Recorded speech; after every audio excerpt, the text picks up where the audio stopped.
Hey guys, welcome back to another episode of The Sweet House. Today I have the ladies of Cashville. Just kidding. I've got the ladies of Married at First Sight Nashville here with me. So we have Gina. You're supposed to shimmy. Oh, hello. And Kirsten. Hi. My name is Kirsten. Yeah, I go to school. Yeah. Okay, and Nicole. Hey.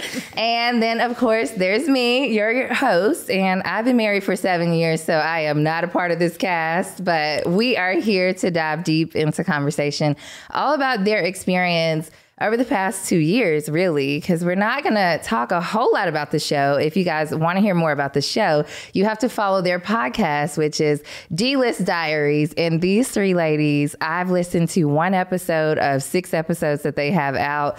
And I can tell you that they are answering all your questions on how they got chosen to be on the show and so much more.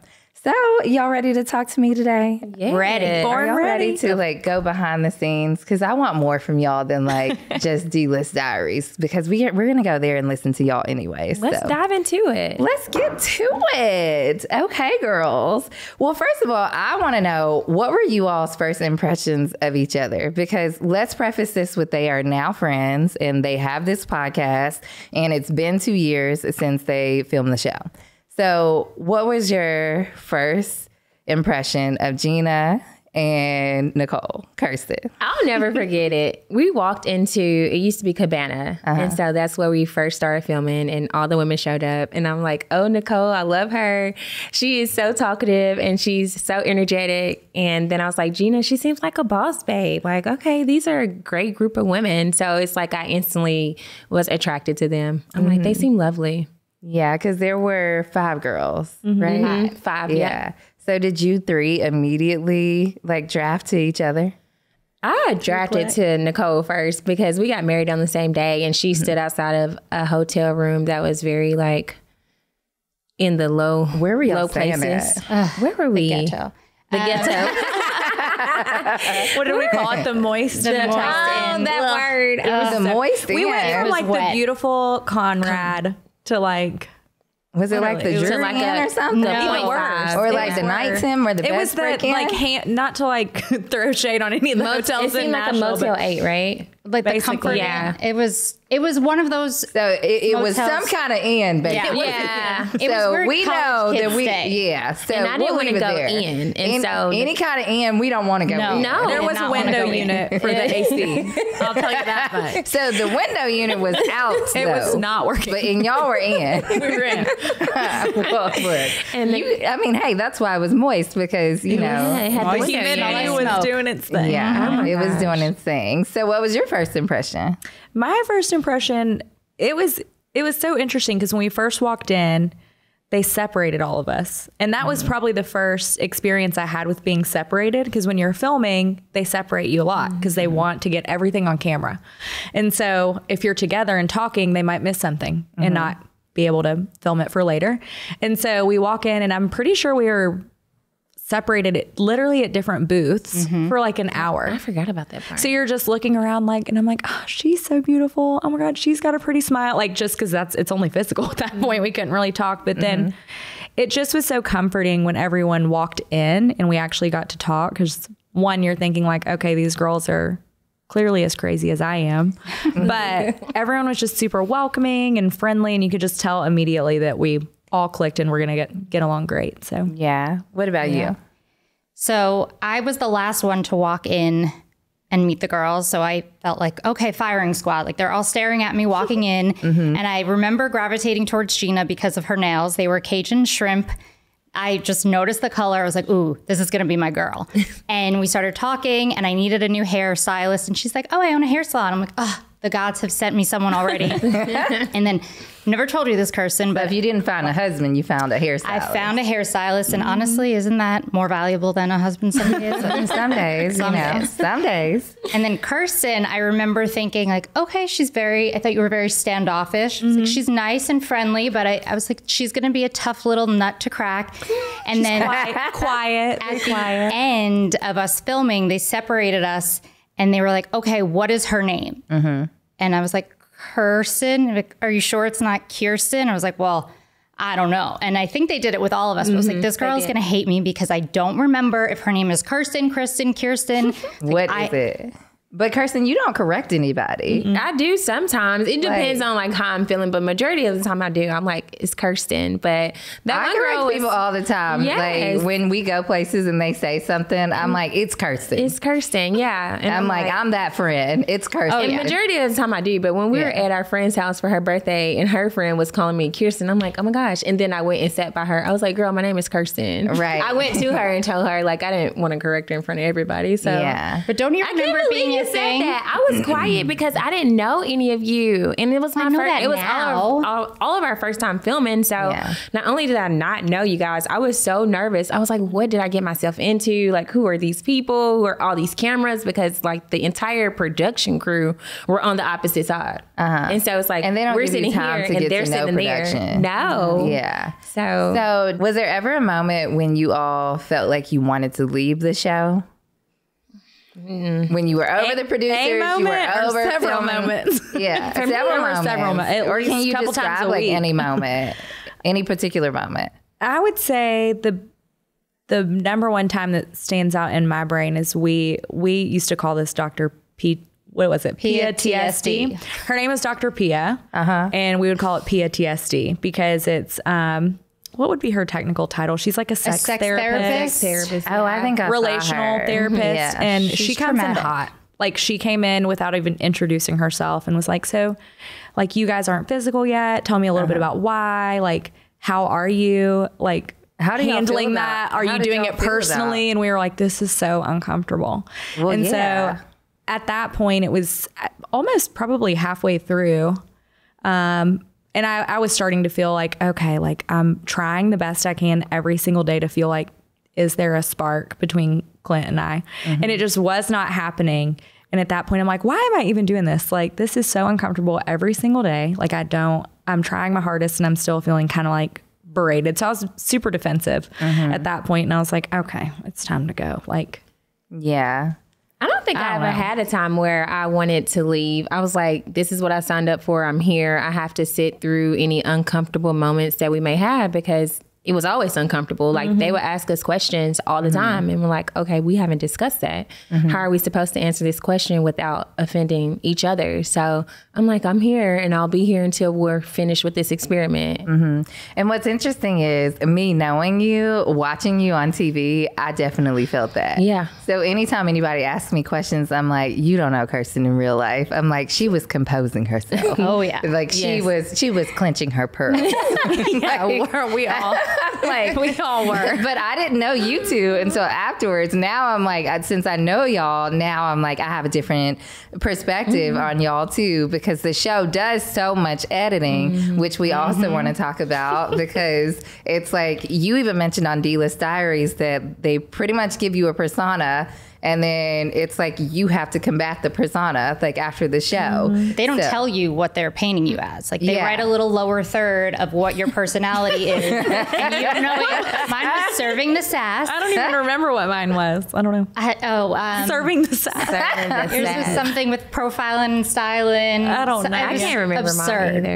but I don't know, but it is funny because I'm like, who's coming up with this stuff? What is Steve Harvey back there? I'm like, what is going on? But I will say that, like, I feel like you all are such beautiful women in person, which is one of the reasons why I wanted you all to come on the show. And I love the friendship that y'all have cultivated. I mean, even afterwards, Kirsten's like, yeah, they're like my girls. And I mean, y'all are really out here doing it in Nashville. So I did want to talk about navigating adult friendships and what that looks like to find commonalities with other women. So how have you guys maintained this friendship post-show? that's a really good question for all of us. But when I first moved to Nashville, I moved the month before COVID started. So I really didn't get a chance to make any friends. Yeah. And as soon as COVID restrictions lifted, I went on a TV show. So we kind of trauma bonded, I guess, but it feels like we were all meant to be in each other's paths. So the show did bring us together, but I say all the time, I say it about Chris as well, but I think the three of us would have met organically, maybe not as soon as we did, but we have so many friends in common, so many places we go, so many interests, hobbies, like everything feels so aligned. So I think it's easy. And I won't speak for you guys, but for me, it's easy because we do have so much in common, but we have such different backgrounds that we all bring something new to the mix. It's not just the same person in 3 different bodies. Like we're very different, but we all complement each other. So I think that's been really easy. I think so too. Yeah. And being in the South, I also love that no matter our ethnicities or anything, like even when I met y'all, it just felt like we'd known each other for a long time. I mean, the day we were filming that, the little the Barbie promo was just, y'all should have. Don't talk about it. If you missed it, Nicole feels left out. The fourth best friend feels left out. Yeah, right. But if you missed it, it's on our pages. Go check it out. We just had a good old time. Yeah, but, we had a great time. Yeah. And it did feel like we had known each other forever. I know it did. Like she told me so much about y'all, but then like when we actually hung out, it was just fun. And then we all know somebody who knows somebody in Nashville. Like you guys, she knows Erin, and Erin is my podcast producer. Say hey, Erin. Hey, you can't see her, but you can hear her. And like Erin's literally one of my besties. Like I consider Erin one of my closest friends. So it's so crazy. It's just like we're all so connected. Everyone's like 1 degree separation. It's such a And small Kirsten, you're world. from here, but Kirsten and I know each other from college. So we've known each other since we were like 18 and 19 years old. And speaking of hair, I used to go to her house to get my hair done when I was in college because her best friend Jasmine used to do my hair. And y'all, it was like this on 10. We might as well have wine and a round table then. We should have. We should have been filming this a long time ago. That was the perfect place to film too. It really was. We used to have a good time. We did. But how did you find friendship in them? I would say with Nicole and I, we used to play dress up. And that was always fun. And then just keeping in touch and having our group chat and stopping by Gina's salon randomly. I'm like, where's Gina at? And, it's always the one day. yes, and she's never there. I'm like, oh, she must be off for today. She's doing some admin. So I would call her, text them, like, hey, what are you doing? Or when are we going to lunch? Or when are we having a backyard party? So, I always keep up with my friends. Yeah, I will say that about Kirsten. Like if y'all do not know that about Kirsten, she will pull up on you. And she shows up for everybody. So anybody who's out there chatting on Reddit about her and whatever his name is, don't come for her because she showed up for him and she showed up for all these women. And that's why they have this beautiful relationship now. Yeah. But yes, I mean, she always shows up. I mean, Late, but she shows up. I was be shady today. Who was on time today, Nicole? You were the first one Thank here. you so Look, much. I can tell Nicole's from New York because she just says whatever. Listen, Look, we I always Southern have women to- are like, But we gonna person look, takes it though. Oh, yeah, I'm always like, where's my umbrella or my sunglasses? It's funny because she literally But I just, love her. it's like, it's shade, but it's not shade. I give it to Kirsten It's the like most. palm because- tree yeah. shade. Yeah. You like palm tree shade. Yeah, it's sweet. Like Yeah. gently. Yeah, you got your Southern belle when you came to Nashville. Because I feel the same way. Yeah. I do feel like that about Nicole. Like, I feel like she's so lovely and so Southern, but she's not from the South. No, you're not. I feel more New York than Oh, I you can- are. Oh yeah, Gina's Yeah. giving New York all the way. I'm the more direct. You're giving New York and Chicago. Yeah, Oh, yeah. wow. Thank you. I I appreciate feel that. it. Yeah, Y'all But switch compliment. roles. yeah. Yeah, I'm the New Yorker at heart. But I would say on the friendship topic, like definitely being persistent and consistent. Like I'm the one that like I don't deserve them most days because I stay so busy, and I feel like what you're saying about her like pulling up, like I think it's because you're so intentional with keeping a friendship where I easily get lost in like the busy of day to day. And I feel like I always say this about my closest friends, like if they didn't reach out, I would probably be the one that like lost touch because I just get so busy. And so I feel like you guys are just so good at maintaining communication or showing up and planning things. And Yeah, I mean, I think those are definitely good tips. And back to you moving here right before the pandemic, was it like a lonely period for you in Nashville, considering none of us could come outside, but clearly the construction workers were outside? Like we came out and there were like 100 new skyscrapers. Right. Well, I actually moved down here with my best friend from childhood. So it was not lonely in that sense, but I came here wanting to meet people and I couldn't. And I was at work for 3 weeks and then we went home for 2 weeks, quote unquote, and the pandemic started. So everything was virtual and I was on all these dating apps and people would say like, oh, let's meet. I remember this one guy, I thought that we would be dating if it weren't for the pandemic, but I'm glad it didn't work out. But he was like, okay, for our first date, we can walk on pedestrian bridge and we'll stand 6 feet apart. I'm like, that is not a date. I'm not yelling at you through a mask over a bridge. No. But I also didn't feel comfortable. Like I didn't know this man, so I wasn't risking. This is when we didn't know anything about COVID. So it's like, I'm not risking my life to meet someone who might ghost me. So it was very confusing, and I felt lonely in a dating sense, which I think drew me to extreme dating, but it was hard. And I still find myself wanting to meet people because I just don't know as many people as I did in New York, but I have you lovely ladies. Yeah. And you had virtual dates? Virtual dates? Yeah, like Zoom and stuff, but you can't really get to know someone. I'm a touchy, like I need to see your body language and how we interact. And That's funny. Speaking of like crazy dating, because I never dated on dating apps. Like I met my husband when I was 19 and in college. So I have no idea what this new dating world looks like in any shape, form, or fashion. So that's my question. Like, what made y'all want to do what everybody else says is crazy and go on a reality show? Because I'm at a loss when it comes to like trying to date in today's time. I'm like, look, my husband better stay alive. I told him today. I said, look, if you die, I'm going with you. I'm just. He was like, Rain needs you. She gonna be all right. I'm going not dating out. Right. I'm not getting on the dating app. But look, I might be on like the Golden Bachelor. I can see that. But look, I'm gonna be like 65, like out here looking for a love. But I wasn't big on the dating apps. I never. what made you want to go on the show? I think that in my mind, I'd like accomplished all the boxes, right? I was like, okay, I feel like I have a successful business. I love my friends. I'm doing all these amazing things in life, and I would love to share it with someone. And I think we all kind of had that mindset of like worst case scenario. You know, like you always think through what is like the worst thing that could happen. And I totally believe in the sanctity of marriage. Like, and so I was serious about it, but I'm like, okay, worst case is that it doesn't work out. Or I could just meet someone that I love, and that's like the coolest love story. And if it doesn't work out, I've learned an immense amount about myself that will just help in a relationship, hopefully later, which it has. So I don't know. That was my thought. Mine went really quick. Like I applied in May, and I was, chosen pretty much right after that. So it was kind of on a whim, but tend to be a little spontaneous. So why not? Yeah. Kirsten didn't tell anybody she was applying for the show. I did not. I mean, this woman has sold me 2 homes. I had no idea. Yeah. Literally, she did not tell me until she was filming. And Does I that was like, surprise you though? Knowing her? I feel like I'm like that sometimes. I feel about like certain she's things. like that about certain things. But I knew she wanted to get married. All my friends know that.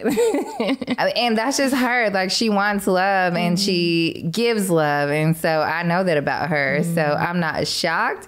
But at the same time, I was like, wait, what? How is this going to go? Like, who is Are you sure? Yeah. I'm like, are you sure? I'm like, who? My dad was like, what if he's a killer? What if he's broke? He was saying all this things that you're my question Say it on TV like my dad. Yes, he was Oh, saying the girl, your same daddy thing. was like it. Your daddy was I really love her I love her Don't dad. say his head will explode. Don't. I was like, My dad reminds me your of my dad needs a TikTok.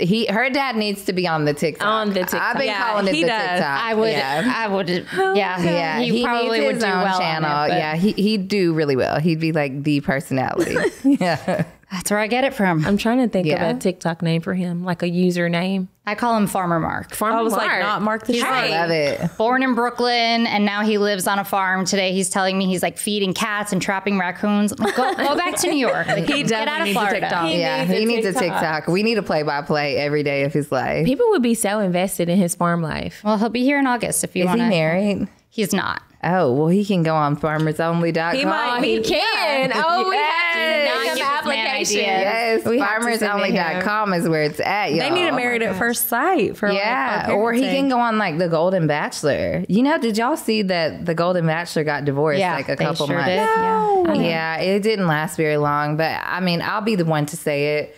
I did not see that relationship lasting very long. See, I don't watch that show. I didn't watch that. Yeah, I watched was like 2 vested episodes because my mom is a widow, and I secretly want her to find love again. And I'm like, I do love that all of these older women also shared that same story, and so did the guy, the Bachelor. And so I love that they were still willing to find love. So it's so interesting because I just want y'all to know, family and friends of y'all also ask questions. So anytime anybody asks me questions about Kirsten, I'm like, y'all, she went on the show to find a husband. Now what they gave her. Oh my God. Look. Nicole still has so much hope for us. Nicole has hope. No. Well, not anymore.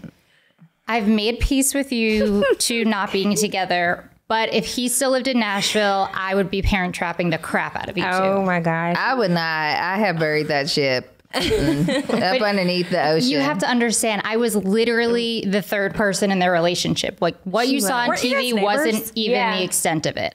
What do you And think about that, Nicole used Gina? to slip letters underneath our door and everything. Yeah. She was I would just so walk into invested in their our relationship. apartment. I'd be Okay, walking you two by. are silent. I need to hear Gina's take on this. I mean, I've accepted it's like not going to happen, but I think I love Shaquille too so Yeah. much. And so I feel like I can see like why they would be a good match still. So maybe I still do still have hope. I don't know. I don't know. I feel like when my friends, because my Jasmine's best like, friend, she watched the show and my cousin watched the show and so does my other good friend. I think And we so- all feel the same way. Yeah. They were like, I don't know. One of my friends, she still asked, she's like, are you sure? I'm like, yeah, I'm sure. I don't want to be with Shaquille.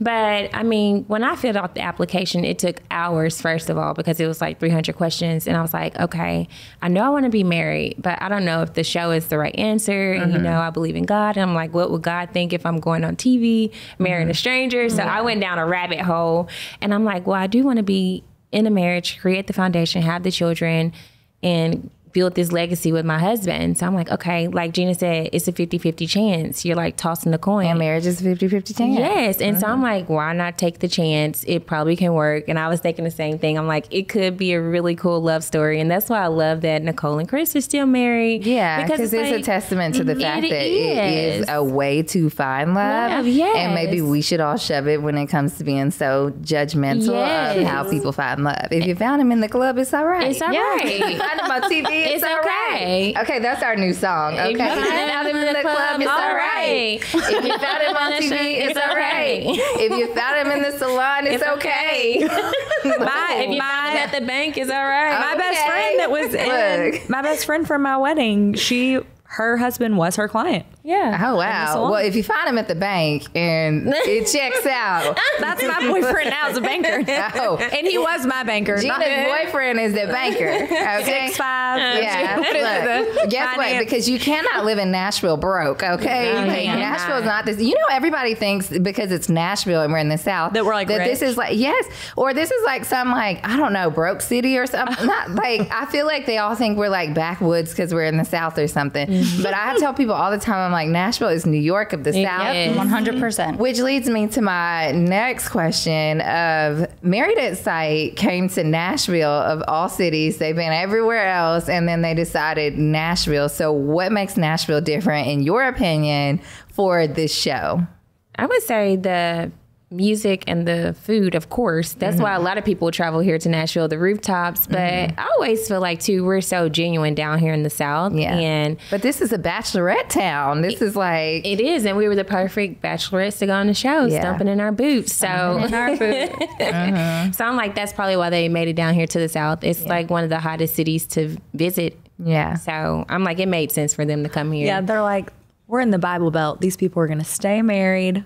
We're going to have a really high success rate. No one's getting There's a divorced. church on every corner. We're in the every South, block. Yeah. and ratings are going to skyrocket because everyone's going to stay married. Yeah. But I do feel like we were a good mix of transplants and natives. Yeah. Like when Yeah. I first moved here, I feel like everyone told me you will never meet a native Nashvilleian. And I actually know quite a few, but I Yeah. feel like there were 10 of us and Yeah. not, I think, Like two of us, Eris and myself. right. So there was a good mix of transplants and natives, but also I feel like it was just a giant melting pot and they It got really was. a good group They within did a do a good city. So I job think with y'all. I think lucked they out. just picked Nashville because it is a hot city. Yeah. Yeah. This is hot. a good place to I film a think show. what was different about it is, like you said, the Bible Belt. This is the Bible Belt, and it is traditionally known for Southern traditions and, you know, commitment and just like straight-laced beliefs and all of that. So I think we expected to watch the show and kind of have that take place. And one of you all stay married, and then the other ones chose yourself. So it was kind of interesting to see it all play out.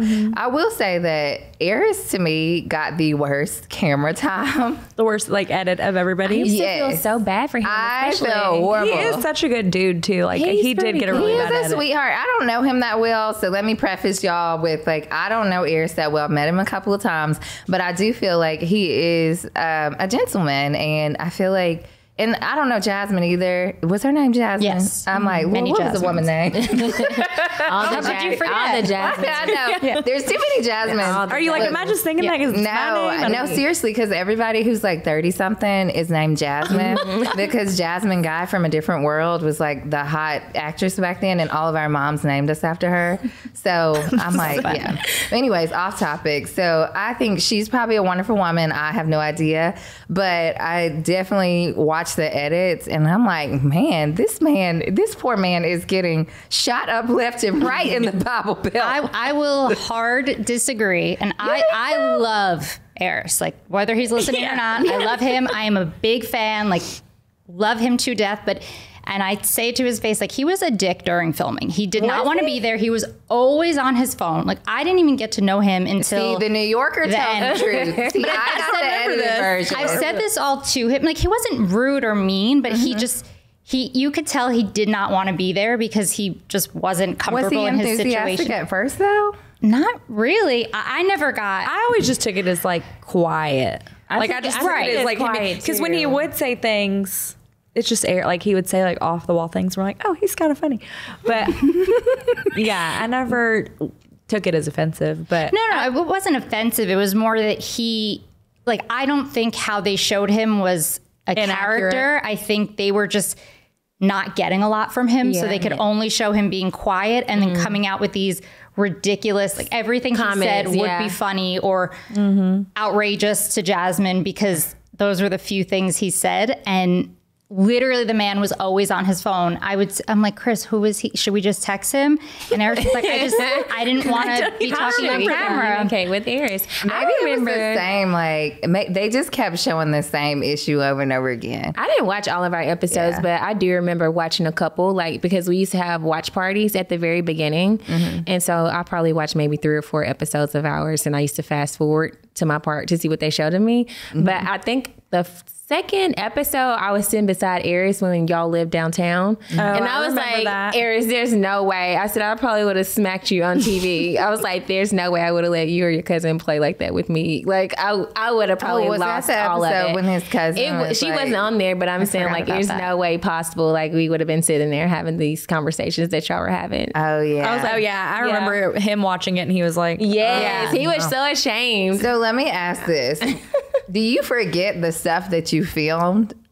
Now. Because sometimes when I'm watching reality TV, I'm like, now why would you say that on TV and you knew you were being filmed? Sometimes I do. And then when I watch oh, the do you after forget party, like that we're being filmed during? No, you know how like whenever, like let's say for instance, we all are just sitting here talking and then one of us says something crazy, but we forget like later on down the road when Yes. Cast Collective actually puts this out and we're like, man, did I really say that? That happened to me Does when that I was on happen after to, party. Did that happen to y'all? Yeah, when I was on after party, I was like, oh my gosh, I'm acting like I'm at home on the couch with my friends. Like, you know how we joke Were you and laugh and drunk? stuff? No, not at all. I never drink water because in I those know cups. if I would have drank, then it probably would have been a different So story. would We you definitely say it's stick like, I think would you that- say the camera just puts you in like a weird space? I think you just get, I mean, we were filming sometimes like 60 hours a week. So, and they're like just watching you all the time. So I feel like it's easy to like slip up and just sometimes forget that people are around or I don't know what it is, but Do you think the crew is filming you so much that you're desensitized to like what you're saying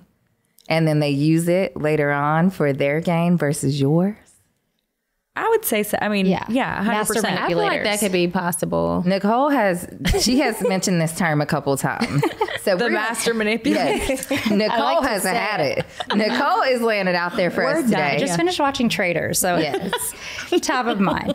I truthfully, my producer and I are still good friends. And on our last day of filming, he said, we're friends and I'm sorry I'm so good at my job, because he was lovely to me. We did form a real friendship, but his job, as was the job of all producers, was to get the story that they needed out of us. So they would get, you have a toddler, right? So Yes. when she's tired, when she's hungry, when she's cranky, when she's, It's the all the worst. things, Yeah.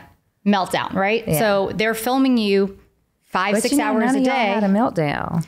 Well, it doesn't. It's nice that you didn't get to see all of the meltdowns. Yeah, I was like, but I was just remembering a few that you didn't see. But if they ask you the same question 3 different days in a row, 6 times throughout the day, the last time they ask you, you just lose your shit. And then that's the one that they choose to make it look like was the first time they asked you. So it looks like you're having this intense reaction, or you're so emotional about something that really isn't that emotional. But when you're so fed up and tired, you get to a breaking point. Like, I don't even care if it's on camera. Like, I would flip out on the camera and I literally look to the camera, like give it the middle finger. I would scream in the mic because I didn't care at that point. And I'm so thankful that they only showed glad 1 or they didn't 2 show that moments too. of That was a fun. That was a fun. But you know Where what? are they now? Whoever edited the New Orleans season, and also I think it was DC. I mean, they showed them like really showing their behind. I think that we talked about this actually on our podcast, but I think we kind of like, I know for me, I would have an internal check-in every once in a while and be like, let me remind myself that I'm on camera right now. Yeah. Because it is easy to become desensitized to it. And you have to like constantly be like, okay, I'm not going to like, just going to stay respectful. I don't want to say anything that's going to offend anyone or make myself look ridiculous. That was me. So you had to have it like every day, be like, okay, let me just Why didn't you call me mindful. every day and remind But it me? was, I think it happened Nicole? more as we knew what was going on. Because if you have any type of discernment, you can kind of catch on to like what's happening. In the beginning, it's harder. So I would say when we're on the honeymoon, we're like, yeah, these people are our friends. Like this is, I remember them pulling us aside and they're like, we can't believe what Clint said to you. Like we should talk about this. And then like 6 months later, I'm like, I know why they were pulling me aside. They didn't really care. They just are trying to get content. But did you guys not feel as if I've watched enough reality TV shows to know how this goes? No. You still felt blindsided? Yeah. Because the question I get is, well, didn't they know they were going on reality TV? So how do you respond to that? I mean, like Nicole pointed out, they're just good at their jobs. And I'm still also friends with my producer, but it's easy to look back now and be like, okay, like that was their job. And if you actually watched us all exist in our marriages, it would be very boring to watch. And so I really feel like I had great producers, and I also felt like I caught on along the lines when I'm like, okay, now they're trying to trick me or say the question a different you way. can see it on your face. Yeah, because I'm like, let me sit here and think about this. And then also I was very mindful because I'm like, I have to live in Nashville and I still have a life after this show. So whatever I do on the show, while millions of people are watching me, is still going to follow me after this show. So I'm like, there's not something that's going to take me up to the point to where I'm exploding and getting out of character and, you know, acting crazy. I was like, they can't be me, because I did try to watch a couple of episodes from DC and I was like, if they're acting crazy like this on there, I don't want to be a part of it. Like, I don't have time for that. And I will say the whole perception is different for Black women. Like, we cannot show our whole behinds on TV in that same way. It is not forgotten. Your slate is not cleared. It goes with you. And they will call her crazy person versus like just allowing like you just to be Gina or you just to be Nicole. It just, the whole perception, like even Kirsten and I talk about social media all the time. And I'm just like, the whole way we are perceived on social media looks different. There's things that you all can do that is just like looked at completely different as a moral compass versus if I were to do it. I'm out hearing my mom swim for a reason. I'm like, I'm not at the beach with a string bikini on with rain. Right. It does not look the same when it's us. Yeah. It's not perceived the same way. Especially when you're trying to reach certain levels in life. Yeah. You know? No, for sure. Yeah. You just have to watch how you behave. You have to be very mindful of it. Yeah. It very much so. I'm like, who's going to want to buy a house for me if I'm on there standing on tables or throwing chairs or Yeah, and it's so interesting never because learned that then you lesson. watch like Real Housewives and they're all throwing chairs, but they're all rich enough to do that. They're like, who cares? Yeah, like, once we get rich, then maybe yeah. we can be like, you know what? No, actually, let me tell you what's about to happen. right. But the season after us, it's like they were not composed. And we talk about that a lot. We're like, did they just not like catch the memo? Like these people are messing with you. Like at a certain point, are you not going to be like, hey, Yeah. these people are messing with me. I think I'm going to take a step back and just stay a little more reserved than I would like to react in this moment. Well, the world wants to know if you guys have some sort of cohort after you get done filming that you all talk to each other. Does that exist? Can y'all inform the next group of people of what's going to happen?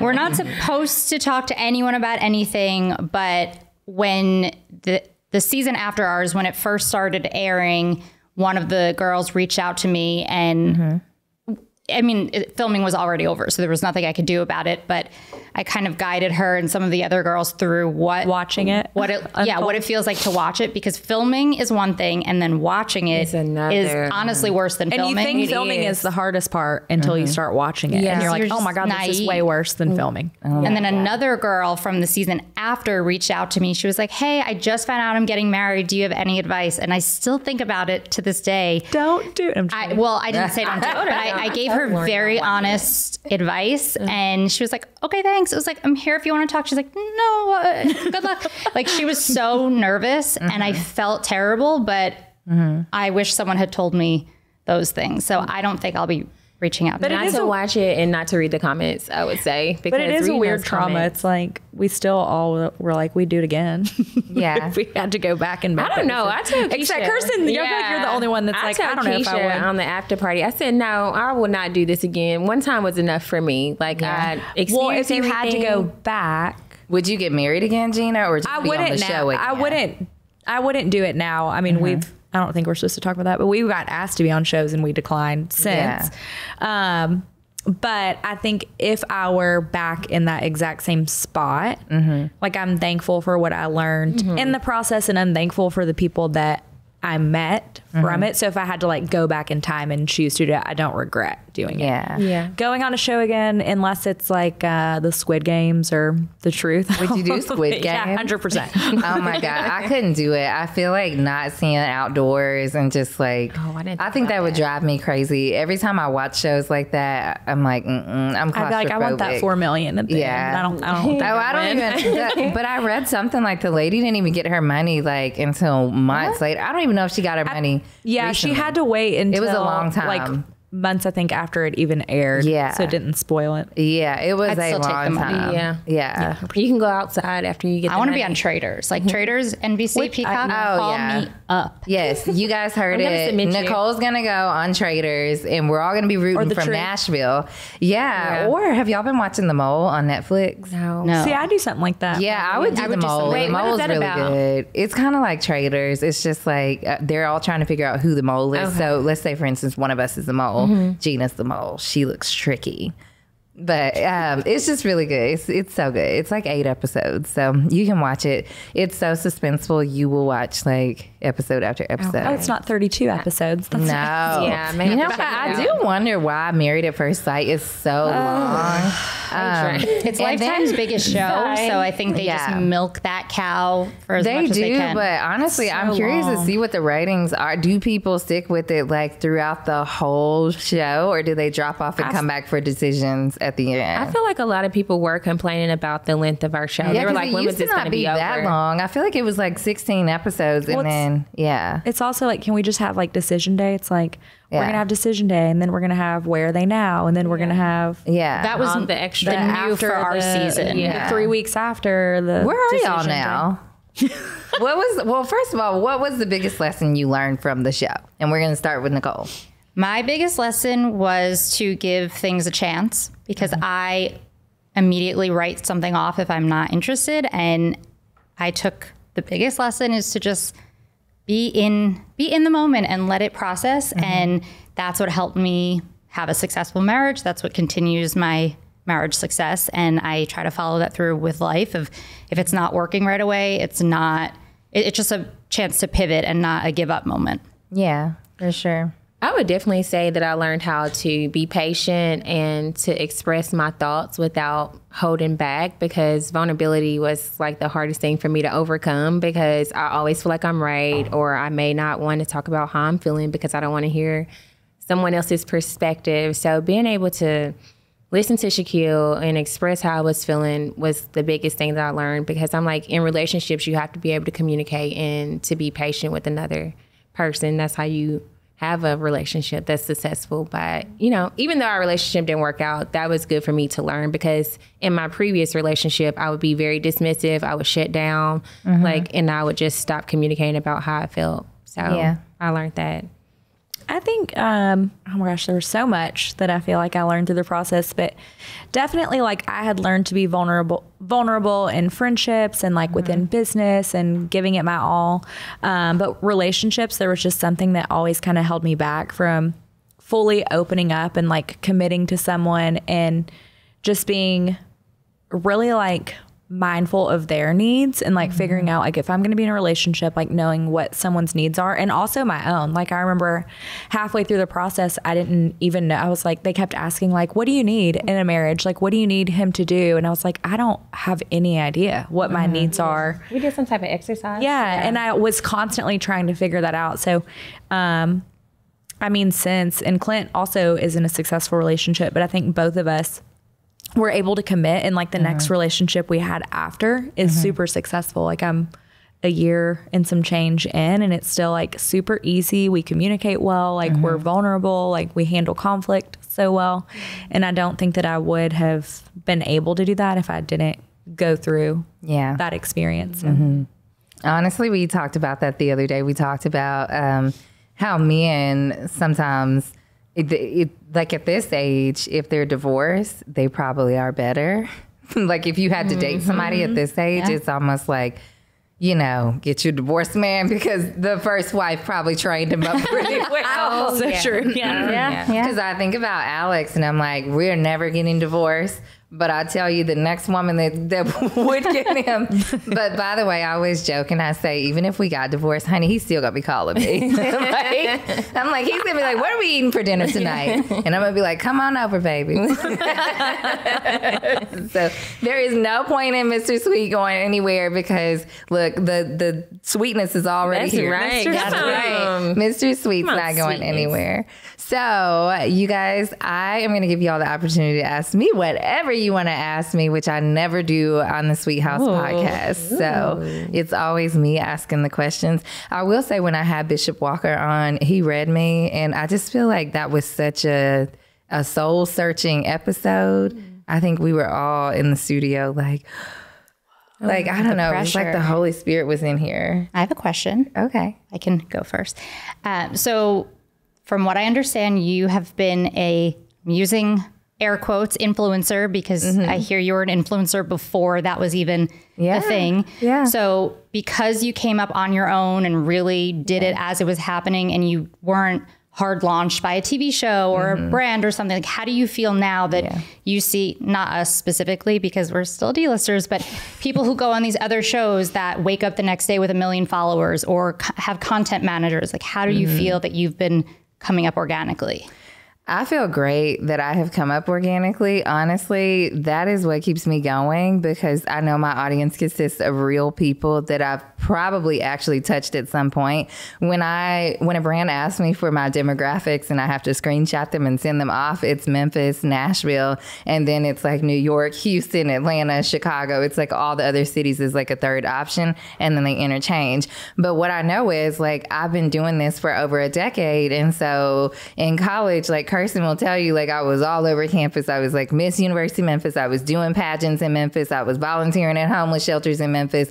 I garnered my audience with boots on the ground. And then when I came to Nashville, same thing. I remember, like, my best friend Lauren and I decided that we were just going to go cover a red carpet. And she had a camera, and we made some makeshift set on a red carpet for the Black Music Honors here in Nashville. And we just got out there and did it. And that was like in 2016. So one thing I do know about myself is, like, my people are real. And it's not some overnight shot to success. Now, is it frustrating to see some of it? Absolutely, because some of it, a large percentage, can be bought now.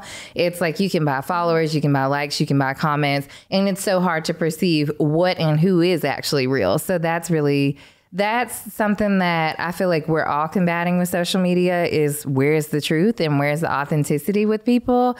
But I keep going because I know real people and I actually can sit here and have a conversation with real people. That's why I started this show. I can have a conversation with a pastor. I can have a conversation with a Broadway star. I can have a conversation with a reality star, D-lister. It's like, because I know how to have real relationships. So I don't envy those people. I kind of, in a sense, can feel sorry for some people who are influencers because they want it for the term and the notoriety versus wanting it for actually creating some sort of influence or some sort of game-changing relationships in their lives. So it's not impactful to or for them, even though they have the numbers on the internet. It's kind of, I love that. I mean, I have learned how to advocate for myself from jump because I also come from, my dad was in the music business. He was a music promoter. So I kind of knew a little bit about the industry, and I'm also a marketer by trade. So for me, most of the time, corporate America is the same way. Michelle Obama said this years ago. She sat at tables full of the most influential and smartest people in the world, but they're not actually that smart. And so you have to sit at the table, whether it's the table, the virtual table, and advocate for yourself or whatever. And I've learned that, like, when I get a deal and it says, we want you to do X, Y, Z, and 1, 2, 3, and 1AB and 1AB2 and all the rest of it for $1,000, I'm like, no, because that's not even industry standard. And and the average person in this new economy, you're asking about people who just come up out of nowhere, they'll have 1 million followers and they'll take $1,000 because $1,000 sounds like a lot of money to them. But they don't really realize their worth and their value of that audience. And so, and also the cost of the content creation behind all of that. Even us sitting here at this table is costing me money right now. So I'm not doing anything for free because I have built my own name and likeness, my own brand, which is worthy of money. And then I'm spending time to be here, and then I'm putting an effort to be here. So it's all of these things have a dollar sign to them. So whenever I am talking to a brand, I've just learned how to advocate to myself to the 10th degree and be willing to walk away is the biggest lesson. Like, I just walked away earlier today from a brand deal that was offered to me for $2,000. I said no. One that got offered to me for $4,000, I said no. It doesn't make sense. And what I find is I find myself getting angry when I take deals like that because the work is exponentially more than what that's actually worth. Yeah. Yes. And you have to think about it. To sell your image off, I get people asking for Rain's little face all the time. And I'm like, absolutely not. Because to sell her little face off for $1,500, but then they're going to use this image for the next 5 years and they're going to make millions off of it. It's just that it does not make sense. So I've learned how to advocate for myself in that. I actually have partnered with several brands. I partnered with P&G last summer, and I was one of the highest paid influencers, and a couple of them had millions of followers on TikTok and Instagram, but then they probably didn't have somebody who was advocating for them in the same way that I'm willing to fight. Like I said, I'm willing to be like, I'm not doing that because it doesn't make sense as far as the exchange for me to take all that on. And you'll just be angry. So such an interesting, right? Yeah, I'm like, we will vote for you. No, that's such a great perspective. I'm like, well, leave $1,000 there. It's not worth it. Like you're really gonna be angry. And then when they ask you for a reshoot, and then you have to go spend $1,000 to reshoot it, you've already lost the $2,000 they were paying you. So that's why you always go for what you're worth, because they're probably gonna ask for something. And then something else to note is most influencer managers, it's an entry-level job. It's like a mid-level, entry-level job. They are not VPs of marketing. They're not CEOs of marketing. They're not the major decision makers for budgets. And so what's happening is you have people who aren't necessarily all the way experienced into marketing, or they don't understand all the you also work in marketing. I've worked with influencers, so I'm nodding in agreement. Yes, they don't understand all the dynamics of marketing. They're probably 22, fresh out of college, and trying to handle a budget that's way bigger than their whole life. So, honestly, honestly, you have to also advocate for yourself in a way that's educational, but not rude, just professional and just business at the end of the day. Yeah. So What would you say motivates you to stay in the influencer industry? I think the thing that motivates me is that we need women to show up in a way that we haven't seen before. So I am a non-traditional influencer because I didn't have a reality TV show or anything that necessarily catapulted me. And so I think what we're seeing now is this influx of mom bloggers who are at the house, like selling Amazon and Target. And so I'm not your traditional influencer in that, right? Because I do not push sales. I'm more like, let me create commercial worthy products. Let me create messaging that is impactful. And then let me share that with my audience that I've built and hope that they're inspired. The average person is working a normal job. They're not sitting at home collecting checks and like getting influencer brand deals. And I think it's easy to forget that as an influencer. It's like you have influencers that are making a lot of money at the house sharing what they wore to bed last night. And so it's great. We're happy for you, sister. But there's a whole bunch of folks who woke up and went to Target, Walmart, Kroger, and all these places that you're selling links to today. And it's not a job that people can just walk into. It's not an easy job, especially not if you're already not privy to a privileged lifestyle. Right. Say, for instance, you have a husband that's going to help pay your bills, or you have parents that are also taking care of your kids or whatever. Like, some of us have to make choices on how we're going to continue to pay our bills. We can't just quit today and decide, oh, I'm going to share what I wore to bed last night and y'all are going to buy it and I'm going to sell out the shelves. And even to affiliate linking, like I've showed Kirsten, affiliate linking, people will say, this is the wave of the future. This is how you prove your worth as an influencer. So what you're telling me is you want me to get out here and sell a whole Amazon warehouse full of shirts for 10 cents on the dollar? Like, honey, what is this? It's like ain't nothing. No, it's not. Because how much money are you going to make in 1 hour doing somebody's hair? It's like, really? And then the term influencer really gets me too. Don't ask me questions about influencers. That's why I did I was thinking, like, I really appreciate you as a business owner because I've been in an industry that is very much like influencer marketing, right? Like, I've had a lot of influencers reach out and they want us to perform this service that costs us a lot of money, right? Like, I do extensions, like that's expensive. And most of the time they don't want to pay for their hair. So I'm already out $1,000, like doing their hair. And then you'll do the service for free, which can be like 5 hours. And then they'll like hop to the next person because they just want something for free. And then they'll look for another hairstylist to do it for free. They had no interest in cultivating that relationship. It's cool. It's really awesome to meet someone that like has that passion and understands. I stick with my people. I was just in a wedding and my best friend wanted us to get our hair done by somebody else. And I was like, now, I only go to one person.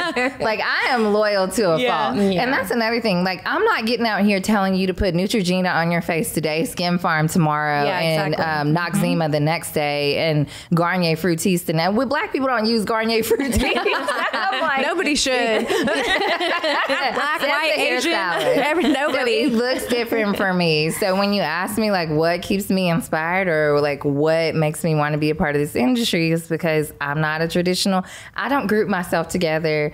Not to say that there's anything wrong with the influencer world. Everybody's doing their own thing and I'm proud of you. But I just don't feel like I have ever been the same as a lot of the other women. And my husband makes decent money. I probably could, just share my pajamas every day. But you just have to be authentic. Yeah. You can tell just by you speaking, you're not going to just pick up some brand deal to make money. And I felt that. I feel like I post less on Instagram since I've built like just the minimal following that I have because it's almost overwhelming. I'm like, I want to make sure I'm being authentic and true to myself. Like Kirsten and I will sit and talk about that. I'm like, I don't even know what to post because I want to make sure that what I'm sharing is inspiring other people and it's true to me and it's not just like hashtag ad. I'm trying to make a couple bucks. Or I'm trying to sell this dress. It's like I want to make sure that I'm like sharing something of substance and inspiring. And that was my first thought. And for me, I feel like I read the room a lot. I'm like, hello, y'all. We're in the middle of like the worst economy yet. Like people can't find jobs. jobs.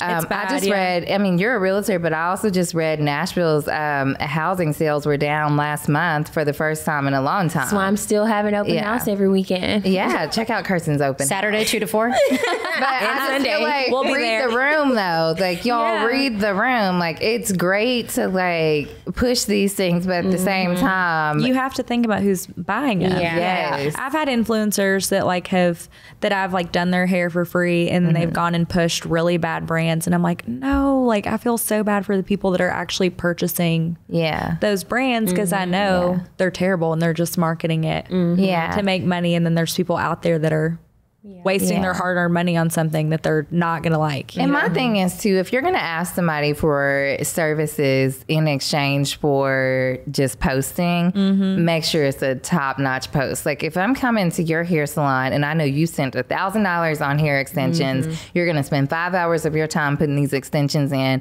Girl, I'm going to have somebody from Cast Collective in here recording you putting the strands on these beads to put them in my hair. So I'm You're just hired. Like, girl, don't come in here with no iPhone and you didn't ask me for $1,000 hairdo. Like that's not gonna work. Like you know, like if you come in here with an iPhone, you better have 5 of them, and they each better have a tripod, and you better have some sort of remote control recording each one of these little things. And like it just needs to be like a fair exchange because now I feel like it's very much so saturated to the point where it's like, let me show you what I'm going to my hair today. I'm going to Gina. I'm going to show you this. And I'm look at my eyebrow, look at my lip gloss, like everything except for the mission of showcasing what you can offer as a hairstylist, the full experience and everything. So I think even as a business owner, you can do it, but then also ask them for exclusivity and also ask them to produce top-notch content because you don't have to be out here working for free either. Right. Like all of us are trying I to get dropped paid. that a long time ago. People wanted, I'm like, sorry, there might be someone out there. I'm not your girl. I have a question. Yeah. So how do you, because you're obviously super busy, you're a mom, you're married, successful marriage. That's amazing. How do you balance like wearing so many hats? Because I feel like as a content creator, it's definitely like, there's flexibility in that, but it's so much work. So how do you balance? A lot of work, and I'm actually contracting too right now. So, which is a fun fact about me that I do app marketing. But yeah, I balance it all by literally writing everything down. Everything is in my calendar. Rain has a calendar, Alex has a calendar, and I have a calendar. And all 3 calendars are in my phone. I have 3 different email addresses. I have a work email address for the company that I'm contracting. I have a personal email address, and then I have my business email address. I am thorough with all 3 of them. My calendars are hooked up for all 3 of them. Everything is synced. So that's first of all, like if you don't have your calendars together, then make it happen. I do feel like having a supportive spouse is the key to everything.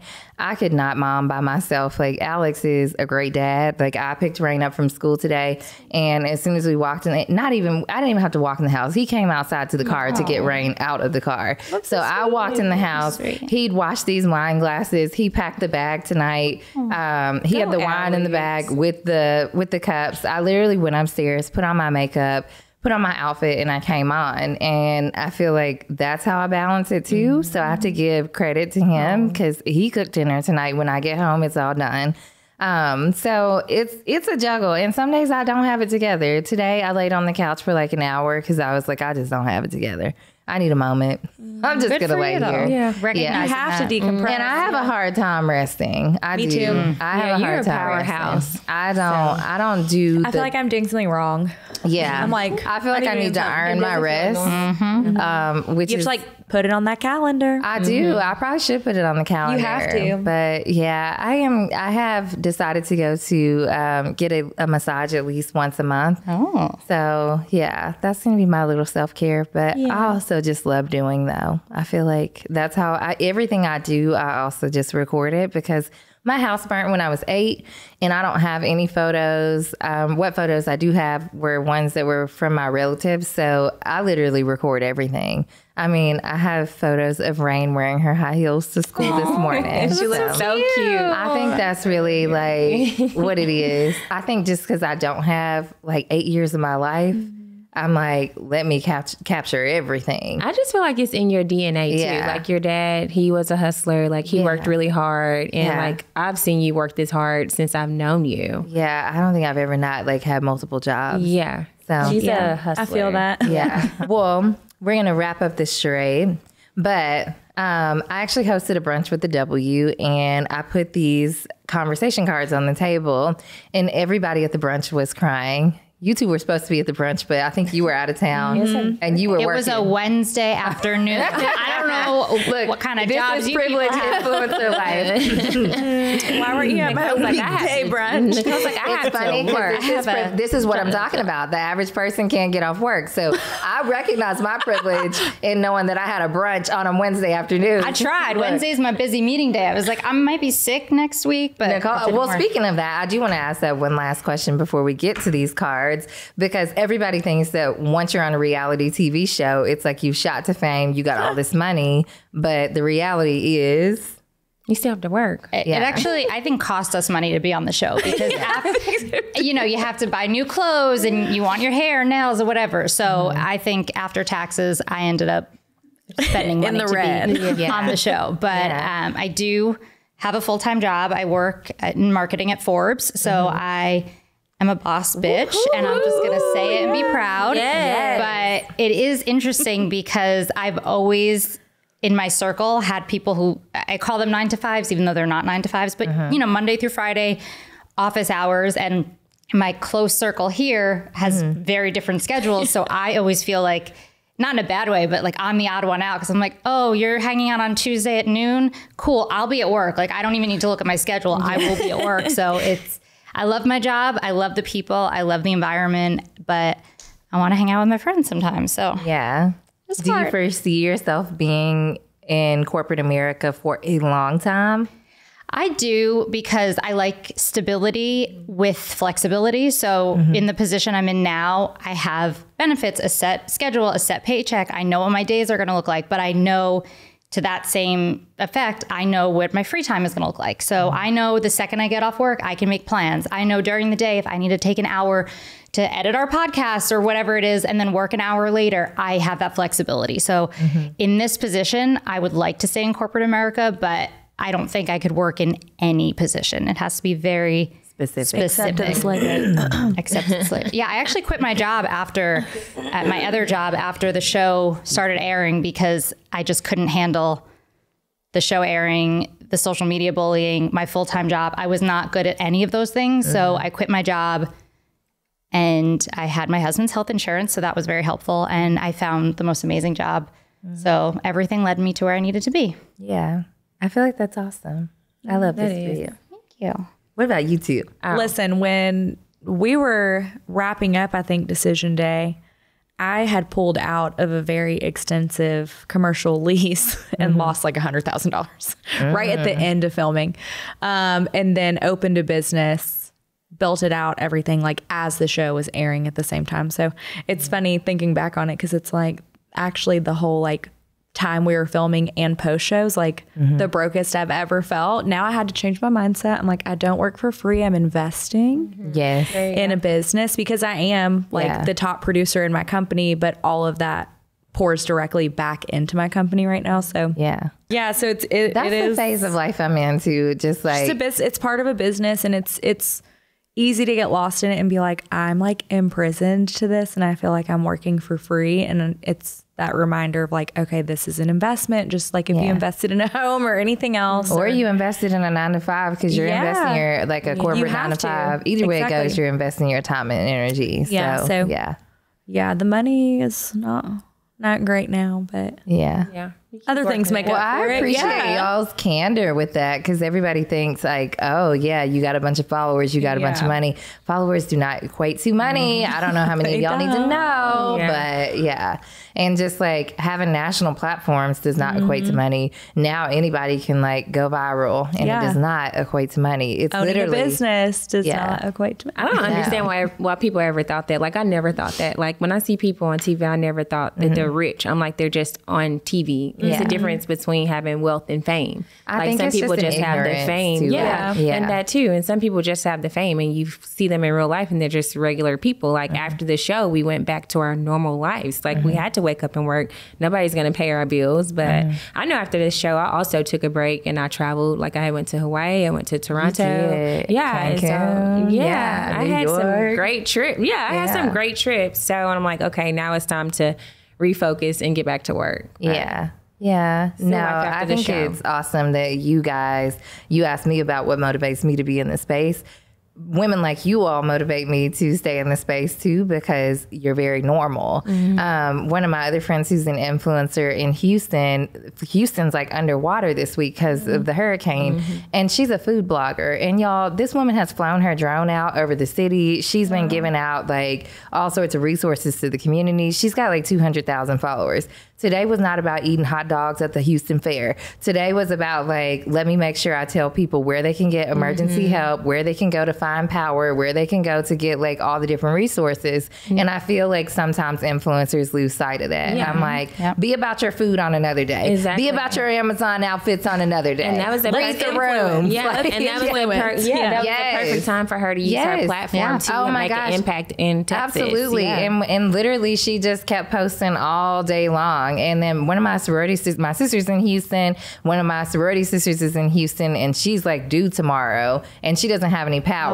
So having somebody with a platform like that be able to dispel this information is what we're all really here for anyway. So I know the money is like gonna come to you all because you're rooted in something. I tell Kirsten that every day. You're rooted in something. Rooted. Yes, we are rooted. And that's why we came to the Sweet House, so we can get some glory. But anyway, so we have these conversation cards and everyone has a question. So mine, I'll start and then we can go that way. So my question is, what moment of your life do you wish you could live again? And I think I would relive my wedding day all over again. I think that I would do it again because my dad was not there. He passed 6 months before I got married. So if I could relive it all over again, I wish he was there. I also think there was the worst thunderstorm ever, and like tornado sirens were going off, and my grandmother, who was like 90 something, and Alex's grandmother, who's like 100 years old, they were in the bathroom taking shelter. Somebody poured barbecue sauce on my dress at the wedding, like somebody who was not even invited to the wedding.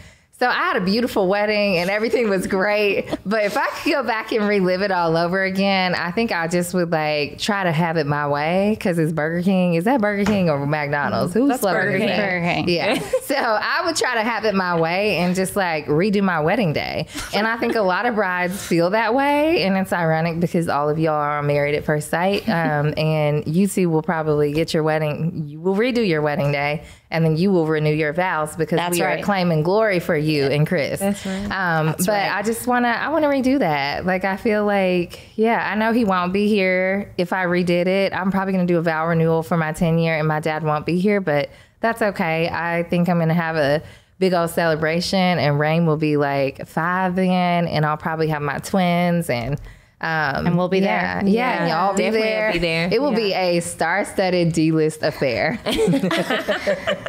Love that. Oh. I lost the plot. And we're moving on.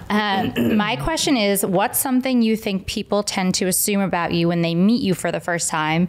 And this was actually very easy because most people assume I'm a big bitch because I am loud, I'm obnoxious, I say what's on my mind, and I can be very bitchy, but you guys know the real me. And correct me if I'm wrong, but I think I am actually very sweet, genuine, kind, loving, with a side of serving the sass, and I get bitchy when I need to defend myself, my friends, because I'm loyal. But I think when people first meet me, they're just like, oh, she's just going to be a whole lot of nasty. And I have had Would never have thought countless people say to me, oh my God, you're not a bitch, or you're actually a lot sweeter than I thought you'd be. I'm like, okay, like not even like not TV related, just in regular life before I was on TV. I would talk to someone for 20 minutes, like, wow, I actually feel really comfortable with you. I'm like, oh, okay. Sorry.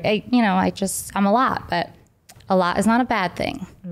We love you. Yeah, That's right. I love it. But I also feel like you're very caring. She like, is. You're going to be a try. great mom. Yeah. Thank you. You hear that, She Chris? is very caring. Yeah. Yeah. You hear that, Chris? Anybody out there? Chris, are you listening? Okay, mine says, what's something you think is more challenging for you than it is for other people you know?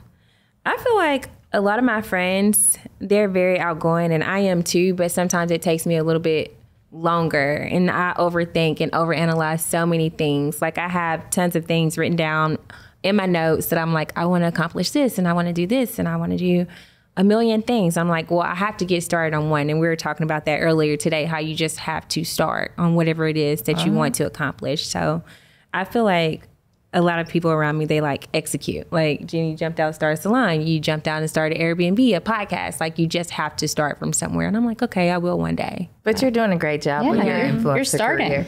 Yeah. You started. You have to start starting somewhere. it. Yeah, it's like you're gonna feel like you're starting all the time. I felt like I was starting today. Yeah. And I've owned my business for several years, so it's And not something that staying just invested, happens. Like yeah. you're constantly learning. So. And staying invested too. Like, whenever you start something, you have to stay invested no matter how long it may take you to reach that goal. So I'm like, okay, I have to stay where I am. Just stay there. Don't start over. But This is your year of $1 million house. That's right. I feel it. yeah, I did $1 million with in chest. 1 month. I did $1 million in 1 month. But Say it. yeah, $1 million house. $1 million house. $1 million house. Like you believe it. Cheers Yeah. to this $1 million house. Cheers Speak to authority over that Yeah. house. Cheers to this $1 million house. You already sold it. Jesus and the disciples were actually, I drinking have some to the $1 million Listen, house. actually, Did it go up? No, actually, I have some private exclusives that are in the millions, and I have 4 of them, so I do need to already get them been sold. It's already sold. It's already sold. Yeah. Come on, get these private exclusives. Person.rhymes@compass.com. Period. And we went to see a $3 million house yesterday, and it's already sold. You know? Listen, Yeah. we got Jamie, my realtor clients, was selling like showing 14 million. So that's you next year. Yes, I love it. for ya. Yes. We're sold. You know what? There's a We're reason sold. why I you're love y'all. exposed to these things. Yeah. There's a reason. There's a reason. Yeah. We're Don't be sold. calling me. Yeah. It might be me. Yeah. It might be me. It might be Rain. Come on. I'm taking all of y'all. Come on, come Look, on. Rain's out here in her high heels going to school like she's got Listen. bills to pay. She is the boss. Look, Boss baby. So cute. boss baby. Boss baby. Oh my gosh. Oh, it's my turn. Got See, it, it's got it. hard to It is remember. hard. So mine is who's someone you look up to and what it is you admire about them. I'm saying it backwards. Who's someone you look up to and what is it about them you admire? That was a tongue twister. Cliche. Honestly, it's my boyfriend, you guys. I feel like I was thinking about it and I was like thinking about a lot of business coaches that I look up to, but I really feel like I look up to him because he's like we were talking about friendship earlier. He is such a good friend. Like, I admire that about him and how supportive he is. Like, he's like Kirsten. Like, he goes out of his way to make time for his friends and reaches out to them and will literally like stop in the middle of his workday to go get lunch with one of his friends. So I admire that because I feel like I could definitely do better with that. Oh, I love sweet. that. That is sweet. Do you tell him that? Yeah, I have told him that before. Are you listening, Chase? Shh. Just kidding. Like, anybody out there? Why do I keep saying He's that? admirable. I feel like I see that Tom Hanks meme all the time where he's like, anybody out there? Remember on Castaway when he was like, anybody out there? I always think about the Titanic one too. Yeah. Is anybody out there? Anybody out there? Really did sound just like Look, it. I definitely sounded very southern, not British. Anybody out there? I think I sounded like Princess Tiana in New Orleans. It's with the flashlight, right? When he's like going, is anybody out there? And we picked a question too. So Okay. when you imagine your happy place, where are you? And has to be like Positano, Italy. Yeah, by the It's beach, sent. watching the sunset. I'm just going to say it, but anywhere with my husband. Anywhere, well, not anywhere. I am on the beach with Alex and Rain, and my dad had this photo of him on the beach, and he was just sitting there in this white sand. And I always think of that. I think that is what heaven looks like for him. And I'm just like, I want to be there. I want to be right there. When I was pregnant with Rain, I remember going to Isla Mujeres, which is like the one of the best beaches in the world. And I was like just floating in the water and just thinking about her. I didn't know what she would look like. I envisioned her looking how she looks, which is like a little cartoon character. And so I just remember like floating in that water and just feeling like, oh my gosh, she's going to be out here running around. And now she is. I mean, my girl has been to Punta Mita. She has been like, she's literally been everywhere. She's been to the best beaches in the world. I want to be Rain when I grow up. I do too. I'm like, nobody. That's who I look up to. Yeah, I look up to Rain too. Yeah. All right, you guys. I hope you learned so much from these beautiful ladies beyond just Married at First Sight Nashville. They are just amazing inside and out. Working women who have the working woman blues while they're drinking their Tennessee whiskey and living their best lives. So stay tuned, like I said, to D-List Diaries so you can get even more from them because they are the future of Nashville. Keep watching. want to do an outro shimmy. Yeah. Wow. That's really special. I think professional. it's the first time it's ever been done on a group podcast. And You should do it at the after party. I love it. Normalized. Yeah.